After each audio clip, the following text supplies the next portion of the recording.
Trigonometry एक ऐसा chapter जिससे हर क्लास 10 का बच्चा डरता है, और अगर डरता नहीं है तो उसको प्रैक्टिस ज्यादा करता है। अब इसके पीछे रीजन क्या है? क्योंकि ट्रिग्नोमेट्री से बनते हैं कुछ बहुत ही अच्छे हाई लेवल के सवाल, जिसके लिए आपको चाहिए होता है कॉन्सेप्ट बिल्डिंग और कॉन्सेप्ट क्लैरिटी। तो इसके लिए आ चुके हैं ब्राइट माइंड्स क्लास 6 to 10, जिसमें हम अब आज लेक्चर 2 लेके आए हैं। ट्रिग्नोमेट्रिक रेशियोज हमने पहले ही पढ़ा दिया है। आज है बारी पढ़ने की ट्रिग्नोमेट्रिक एंगल्स। ठीक है, ट्रिग्नोमेट्रिक एंगल्स। अब ये एंगल्स को याद रखना बहुत जरूरी है, क्योंकि इससे अक्सर बोर्ड में जो है 5 मार्क्स के सवाल भी देखे गए हैं। क्योंकि ये एंगल्स कुछ ऐसे हैं जो अगर आप याद रखेंगे तो आपके लिए बहुत फायदे की बात है, नहीं याद रखेंगे तो आपके लिए बहुत नुकसान की बात है। सबसे पहले हमने ट्रिग्नोमेट्रिक रेशियोज के बारे में सीखा था, sine theta, cos theta, tan theta, cosec theta, sec theta, cot theta. ये 6 ट्रिग्नोमेट्रिक रेशियो सीखे थे। साइन थीटा होता था P upon H, cos theta B upon H, tan theta P upon B, cosec theta H upon P, sec theta B upon H, sorry H upon B, और cot theta होता था B upon P. तो ये ratios हमने with example सीखे थे, और exercise 8.1 अभी धीरे धीरे करके हम हर एक क्वेश्चन अपलोड कर रहे हैं, तो वो भी आप देखते रहिएगा। आपके प्रैक्टिस के लिए अच्छा है। बन रहे सवाल वेल एंड गुड, नहीं बन रहा आप वहां से रेफर कर सकते हो, और टेक्निक सीखनी है कैसे सॉल्व करना है तो वो भी सीख सकते हैं।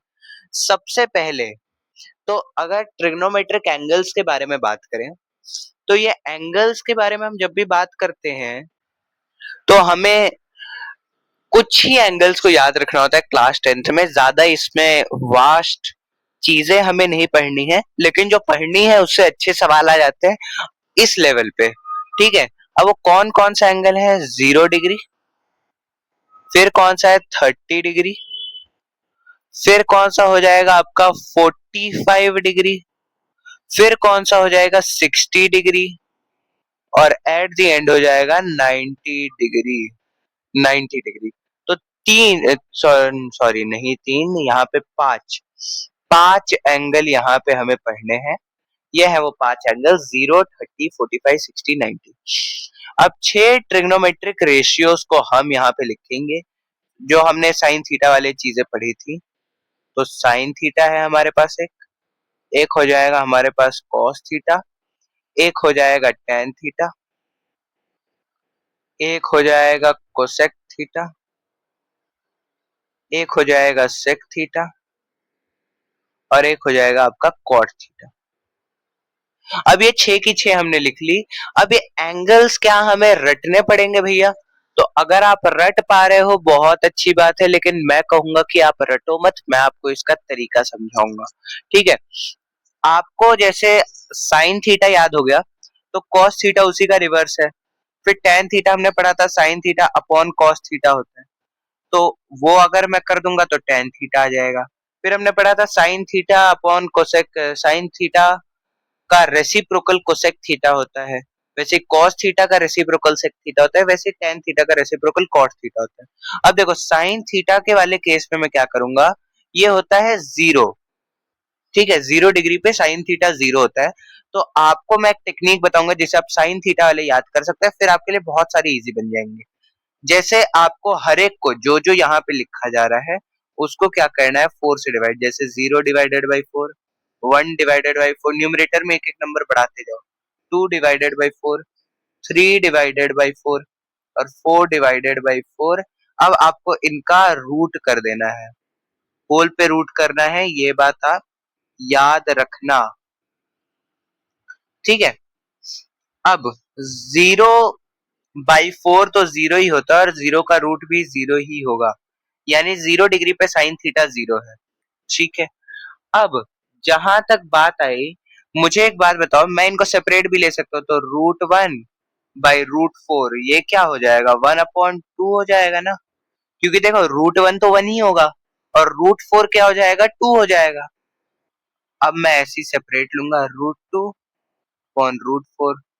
तो अगर मैं इसको, और मैं देखो अभी ये नीचे लिख रहा हूं, मैं बाद में ही आपको और अच्छे से लिख के दूंगा। तो देखो √2/2 हो जाएगा। ठीक है, और ये √2/2 क्या है, मैं एक बात बता दूं, 1/√2 जो होता है ना आपका, आपने रैशनलाइज करना सीखा था कि आपको डिनोमिनेटर से आपको रूट निकालना होता था, तो आप जो डिनोमिनेटर में जो रूट होता था उसी को ऊपर मल्टीप्लाई कर देते, तो 1 मल्टीप्लाइड बाय रूट टू आपका रूट टू बन जाएगा और ये 2 हो जाएगा। तो क्या यही नहीं आ गया? लेकिन हम यहाँ पे रूट टू बाई टू नहीं लेते हैं, क्योंकि हम इसको सिंप्लीफाई करने के लिए नहीं देख रहे हैं, हमें हमारे कैलकुलेशंस के लिए इजी जो चाहिए, तो ये हम लेते हैं 1/√2। ठीक है। अब 60 डिग्री पे साइन थीटा की वैल्यू क्या होती है? 60 डिग्री पे साइन थीटा की वैल्यू देख लो, √3/2 होती है। इसको आप सिंप्लीफाई मत करो। अब इस केस में देख लो, √4/√4 ये हो जाएगा, या तो आप ऐसे भी कट कर दो, क्या हो जाएगा, √1, ये हो जाएगा 1, ये हो जाएगा 1। तो हमने क्या सीखा, साइन थीटा के अगर आपको एंगल्स के मतलब रेशियोज याद नहीं हो रहे हैं, रेशियोज नहीं सॉरी, एंगल्स याद नहीं हो रहे हैं कि कौन सा कितना है ट्रिग्नोमेट्रिक एंगल्स वाला, तो आपको 0/4, 1/4, 2/4, 3/4, 4/4, ऊपर ये देखो, ये इन एंगल्स पे आपको ऐसा करना है। आप किसी पे भी नहीं कर सकते कि आपने 15 डिग्री यहाँ पे 30 को हटा के कर दिया तो वो अलग हो जाएगा पूरा, ठीक है।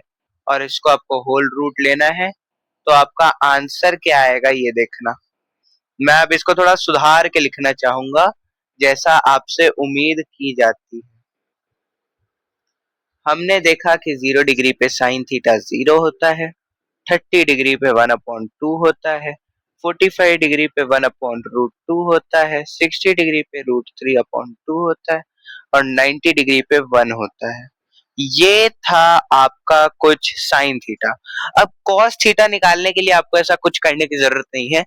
अब आपको साइन थीटा के केस में और कॉस थीटा के केस में कुछ सिमिलैरिटी नजर आएगी। देखो कॉस थीटा जो है, अब तक हम लोग यहां से यहां गए, लेकिन अब cos थीटा के केस में आपको यहां से यहां आना है, ठीक है।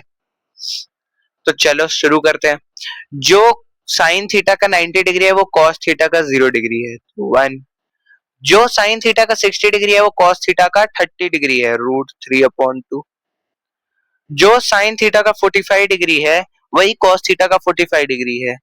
तो ये सवाल अक्सर पूछा जाता है ट्रू और फॉल्स में, आपको ये शायद से देखने को भी मिलेगा कि इज, या मैं आपको ये एक फिल इन द ब्लैंक्स या क्वेश्चन के रूप में दे देता हूं, at what angle sine theta is equal to cos theta, या at what value of theta, ठीक है, at what angle in bracket theta. तो थीटा की क्या वैल्यू पे साइन थीटा कॉस थीटा के बराबर आता है, तो इसका आंसर हो जाएगा जब आपका थीटा 45 डिग्री होगा तो 1/√2 वो सेम हो जाएगा। अब जो साइन थीटा का 30 डिग्री है वो कॉस थीटा का 60 डिग्री है, यानी 1/2, और जो साइन थीटा का 0 डिग्री है वो कॉस थीटा का 90 डिग्री है। अब मैं साथ में चूंकि आपका कॉन्सेप्ट बिल्ड कर रहा हूं, तो आपको मैं एक सवाल पूछना चाहूंगा कि क्या आपको एक सिमिलैरिटी क्लियरली नजर आ रही है। अब वो क्या है वो सिमिलैरिटी, वो सिमिलैरिटी नहीं मैं कहूंगा, वो एक बहुत ही बड़ा वास्ट डिफरेंस हमें पूछा जाता है और ये एमसीक्यू में भी आता है। जो साइन थीटा का 0 से लेके 90 डिग्री तक जा रहा है, तो वैसे वैसे इनकी वैल्यूज बढ़ते चली जा रही है। सिंपल वे में समझाऊं, साइन थीटा 0 डिग्री पे 0 था और 90 डिग्री पे 1 है, वही कॉस थीटा 0 डिग्री पे 1 था और 90 डिग्री पे 0। इसे क्या बात समझ में आ रही है, ये बात समझ में आ रही है कि साइन थीटा जैसे जैसे एंगल बढ़ता जा रहा है वैसे वैसे वैल्यू बढ़ती जा रही है। वही कॉस थीटा के केस में जैसे जैसे वैल्यू छोटा है तो वैल्यू बढ़ी है, लेकिन जैसे जैसे वैल्यू बढ़ता जा रहा है, एंगल बढ़ते जा रहे हैं, तो वैल्यू क्या होती है, घटती जा रही है, ठीक है। अब जो सबसे इंपॉर्टेंट एक मैं बात कहूंगा, वो बात यही है कि ये आप दो याद रख लेंगे ना, तो आपका पूरा ट्रिग्नोमेट्रिक एंगल सॉर्ट है। अब मैं ऐसा कैसे बोल रहा हूँ, टेन थीटा के बारे में हमने एक बहुत ही इंपॉर्टेंट बात पढ़ी थी कि टेन थीटा होता है आपका sine theta by cos theta, और ये अक्सर लोग ट्रिग्नोमेट्री के आइडेंटिटी वाले टाइम पे बताते हैं, जबकि मैं समझता हूँ कि ये पहले में ही बता देंगे। तो मैंने आपको ये स्पेशली बोला था कि आप लर्न करके आना, ठीक है, sine theta by cos theta. अब यहाँ पे ये कैसे काम करेगा, तो tan 0 डिग्री अगर मुझे निकालना होगा तो ये sin 0 डिग्री और cos 0 डिग्री के डिवीजन से आएगा। तो 0 डिवाइडेड बाई 1 0। ठीक वैसे ही अब देखो, मैं यहाँ पे साइन और कॉस को डिवाइड करूं तो देखो 1/2 डिवाइडेड बाई रूट 3/2। तो देखो 2 2 से कट जाएगा, आपको भी ऐसा करना होगा। मैं फिर से बार बार रीजन बता रहा हूँ कि 1/2 डिवाइडेड बाई रूट 3/2 है, तो सबसे नीचे वाला सबसे ऊपर चला जाता है और ये यहाँ पे चला जाता है, तो ये 2 multiplied by 2 multiplied by root 3 होता, तो ये तो ऐसे भी कट जाता, 1/√3 आ जाता वैल्यू। ठीक है, तो इस भी केस में 1/√3। अच्छा, अब यहाँ पे 1/√2 और 1/√2 पूरा का पूरा कट जाएगा। ठीक है, पूरा का पूरा कट जाएगा। इससे क्या हो जाएगा देखो, इससे बात यही हो जाएगी कि आंसर 1 आ जाएगा। पूरा कटने से कभी भी 0 नहीं होता। डिवीजन में अगर कोई चीज कट जाए तो 0 नहीं होगा, वो 1 होगा। अब देखो √3/2, मैं इनके बीच में अगर ये डिवीजन का मार्क लगा दूं तो 2 2 से कट जाएगा और जिससे क्या आ जाएगा आंसर √3। और 1/0। एक फैक्ट जान लो आप, ये आपके लिए बहुत जरूरी है, ये आपके कॉन्सेप्ट बिल्डिंग के लिए बहुत जरूरी है। Division bye 0 is impossible. ऐसा मैं नहीं कह रहा हूं कि न्यूमरेटर में भी। इफ, एक minute, 0 is in the denominator,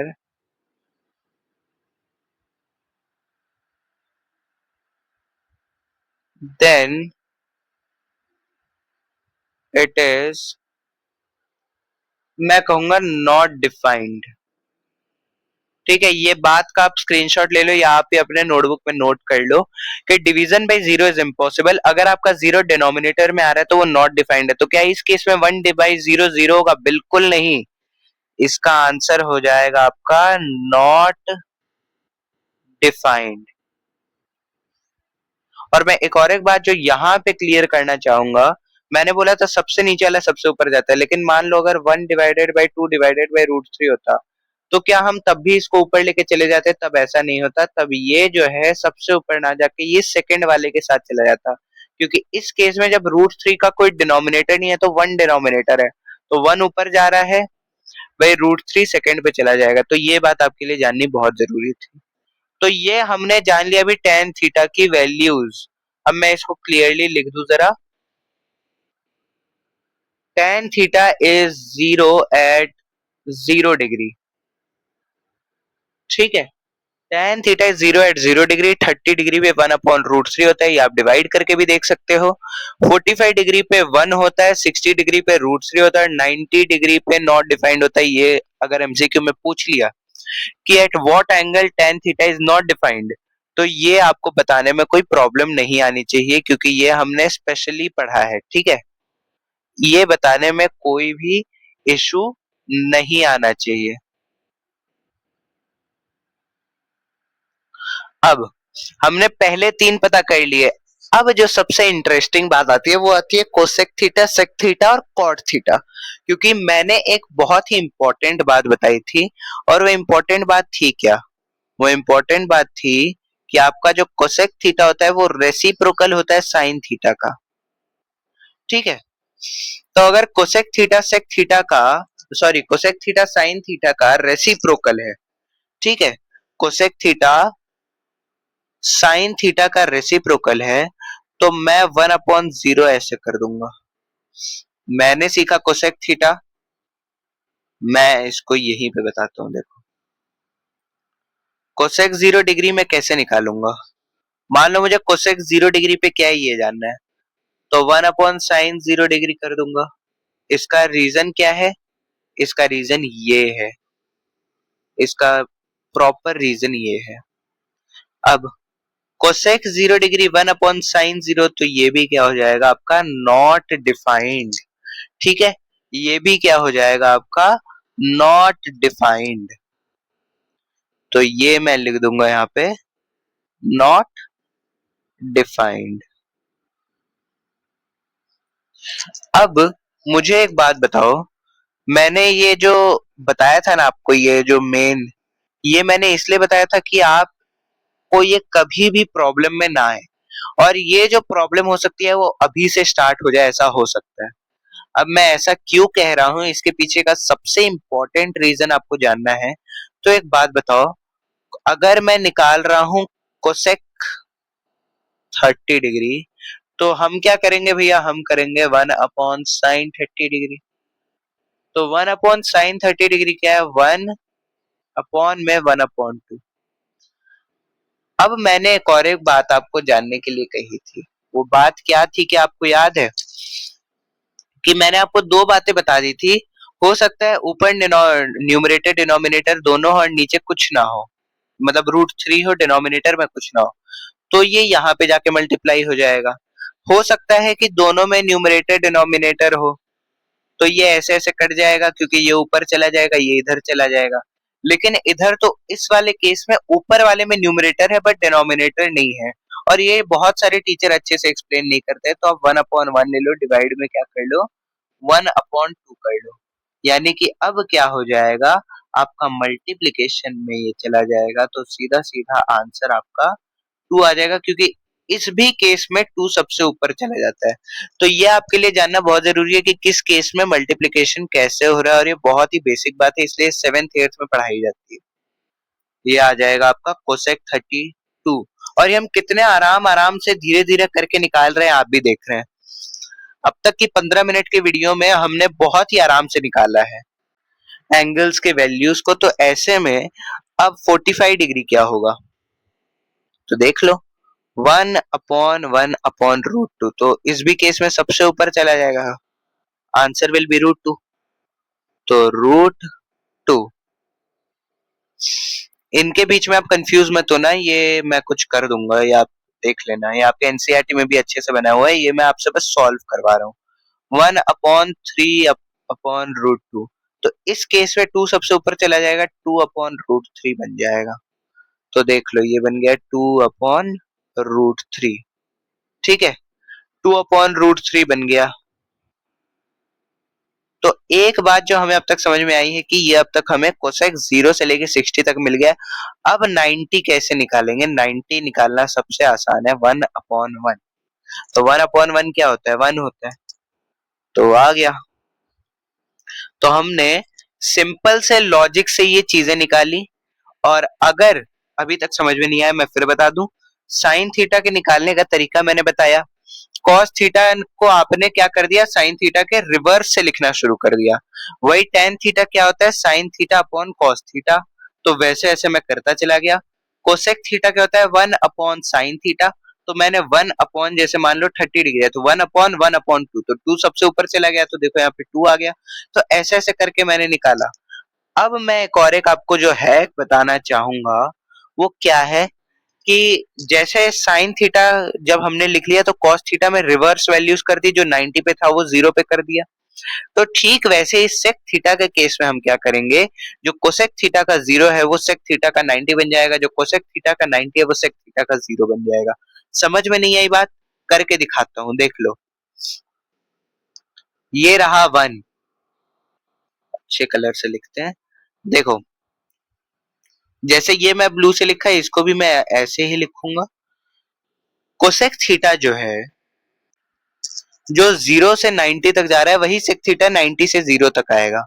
तो जैसे सेक थीटा 0 डिग्री पे 1 है, क्यों, क्योंकि कोसेक थीटा 90 डिग्री पे 1 है। कोसेक थीटा का 60 डिग्री, सेक थीटा का 30 डिग्री। कोसेक थीटा का 45 डिग्री भी सेक थीटा का 45 डिग्री होगा। और ये भी सवाल आ जाता है कि बताओ कि कौन से केस में कोसेक थीटा और सेक थीटा इक्वल होंगे, eight what value of theta, तो फिर से 45 डिग्री हो जाएगा। और यही चीज टेन थीटा और कॉट थीटा के केस में भी होगी। अब जो कोसेक थीटा का 30 डिग्री होगा वो सेक थीटा का 60 डिग्री होगा, जैसे 2। और जो कोसेक थीटा का 0 डिग्री होगा वो सेक थीटा का 90 डिग्री होगा। तो ये हो जाएगा आपका नॉट डिफाइंड। तो ये बात आपको समझ में आनी चाहिए कि हम अब रिवर्स कर रहे हैं, तो जरूरी नहीं आप रटे, आपको टाइम मिलेगा। आप क्या करें, मैथ्स की जैसे आपके पास बोर्ड की आंसर शीट इन्विजिलेटर ने दी, आप ये पीछे बना सकते हैं। अब आखिरी वाला कॉट थीटा कर लेते हैं। तो कॉट थीटा क्या होगा, टेन थीटा का रिवर्स होता है, ठीक है। नहीं तो आप एक और एक तरीके से कर सकते हैं, cos theta by sine theta जो है आपके कॉट थीटा के बराबर होता है। तो cot theta is equal to cos theta by sine theta, ठीक है। तो इस केस में जैसे 1/0 तो ये नॉट डिफाइंड है, मैं फटाफट कर देता हूं। या तो आपको इतनी मेहनत नहीं करनी, तो जैसे टेन थीटा 0 से 90 तक गया, वैसे ही आप कॉट थीटा को उसका रिवर्स कर दो। जैसे टेन थीटा का 90 डिग्री कॉट थीटा का 0 डिग्री है, वैसे टेन थीटा का 60 डिग्री कॉट थीटा का 30 डिग्री होगा। वैसे ही, ठीक वैसे ही, मैं देखो ये मैं रेड से लिख देता हूँ जिससे आपको ये रिवर्स वाली टेक्निक ज्यादा बढ़िया तरीके से समझ में आएगी। जैसे मैंने क्या बोला, टेन थीटा का 90 डिग्री कॉट थीटा का 0 डिग्री होगा। मैंने बोला कि टेन थीटा का 60 डिग्री कॉट थीटा का 30 डिग्री होगा, लेकिन टेन थीटा और कॉट थीटा कौन से थीटा के वैल्यू पे इक्वल होते हैं, तो वो होता है 45 डिग्री। तो कॉट थीटा एट 45 डिग्री भी 1 ही होगा और टेन 45 डिग्री भी 1 ही होगा। अब कॉट थीटा का 60 डिग्री टेन थीटा का 30 डिग्री के बराबर होगा, जो कि 1/√3। कॉट थीटा का 90 डिग्री टेन थीटा के 0 डिग्री के बराबर होगा, यानी कि 0। तो यहाँ पे जाके अपनी पूरी हो जाती है ट्रिग्नोमेट्रिक एंगल टेबल, ठीक है। मैं यहाँ पे भी नॉट डिफाइंड ऐसे लिख देता हूँ।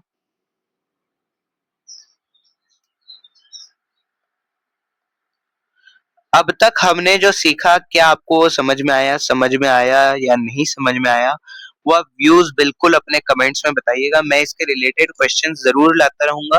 अब मुझसे कोई पूछेगा कि ये मैंने क्यों किया, तो मैं इसका आपको एक सिंपल सिंपल सा रीजन बता दूं कि ये आपको याद करना बहुत जरूरी बन जाता है।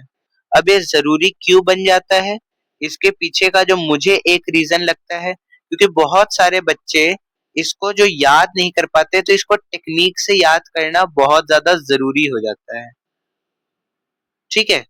तो जरूरी ये है कि आप देखो, मैं लाइन नहीं बना रहा हूँ, ये खराब बन रही है, तो अभी के लिए मैं इतना ही कहना चाहूंगा कि आपके लिए जरूरी है कि आप लॉजिक को समझे। साइन थीटा जो है मैंने डिवाइड बाई 4 करके रूट कर दिया, तो ये वैल्यूज आ गई। नहीं समझ में आया, रिपीट जाके देख लीजिए। जो साइन थीटा का 90 है वो कॉस थीटा का 0 डिग्री होगा। ऐसे पजल टाइप हो जाएगा ये, कि जो ये है वो ये है वो ये है, ऐसा ऐसा कर करके आप कर सकते हैं। जो टेन थीटा है उसका कॉट थीटा रिवर्स है। मैं रिवर्स क्यों कह रहा हूँ, क्योंकि जो टेन थीटा का 0 डिग्री है वो कॉट थीटा का 90 डिग्री है, जो टेन थीटा का 90 डिग्री है वो कॉट थीटा का 0 डिग्री है। कोसेक थीटा का हमने कैसे निकाला, sine theta upon cos theta. तो वैसे वैसे हमने जो वैल्यूज निकाली, और सेक थीटा को हम क्या कर देंगे, जो कोसेक थीटा का 90 डिग्री है वो सेक थीटा का 0 डिग्री है, जो कोसेक थीटा का 0 डिग्री है वो सेक थीटा का 90 डिग्री है। अब कोई बोलेगा कि भैया प्लीज बार बार रिपीट मत करो, या क्यों कर रहे हो, बहुत बोर हो गए हैं सुन सुन के। मैं इसलिए कर रहा हूँ क्योंकि बहुत सारे बच्चों को अभी भी चीजें समझ में नहीं आई होंगी। मैं उनसे रिक्वेस्ट करूंगा कि आपको थोड़ी भी बातें समझ में आई है, बहुत अच्छी बात है, क्योंकि ये चैप्टर ही ऐसा है कि अक्सर बहुत सारे बच्चों को सीधा समझ में नहीं आता है। आप पेशेंस रखें, आप जब क्वेश्चन करें और आपको लगे कि अरे हमें सीधा नहीं बन रहा है, तो ऐसी कोई बात नहीं है। किसी को पहली बार में बिना वैल्यूज देखे कभी भी कोई चीज बनती नहीं है। अगर मुझसे कोई, जब मैं पढ़ाई करता था तब का पूछे कि कोसेक 30 क्या होता है, तो मैं तब सीधा सीधा नहीं बता पाता था। 2 है, मैं भी करता था 1/sin थीटा, तो फिर बताता था 2 होगा। तो आपको भी टाइम लगेगा, आप इसकी 5 बार प्रैक्टिस करिए। आप एक बार देख के लिखिए, फिर एक बार बिना देखे लिखिए, और ये जैसे 30 है, ठीक है, 6 into 5, तो 30 में से आपका बाद में प्रैक्टिस करने में कितना स्कोर बने, किसी का 30 में 30 बन जाएगा, किसी का 25 बनेगा, किसी का 5 बनेगा। भाई बहुत अच्छी बात है, लेकिन ये प्रैक्टिस करने से होगा, और इसलिए मैंने बार बार रिपीट किया है। मैंने अपना बेस्ट ट्राई किया है समझाने का। अब आपकी बारी है कि आप इसको प्रैक्टिस करें। यहाँ पे होता है लेक्चर नंबर 2 ट्रिग्नोमेट्रिक एंगल्स का खत्म। हम इसके रिलेटेड जो है आपके लिए क्या करेंगे, लेके आते रहेंगे क्वेश्चंस। फिलहाल अभी एक्सरसाइज 8.1 रेशियोज वाले का क्वेश्चंस चल रहे हैं। अभी कल या परसों से वो एंगल्स वाले भी शुरू हो जाएंगे, तो आप उसके लिए बिल्कुल भी चिंता ना करें। ट्रिग्नोमेट्री का लेक्चर नंबर 2 होता है यहाँ पे खत्म। Thank you so much for watching.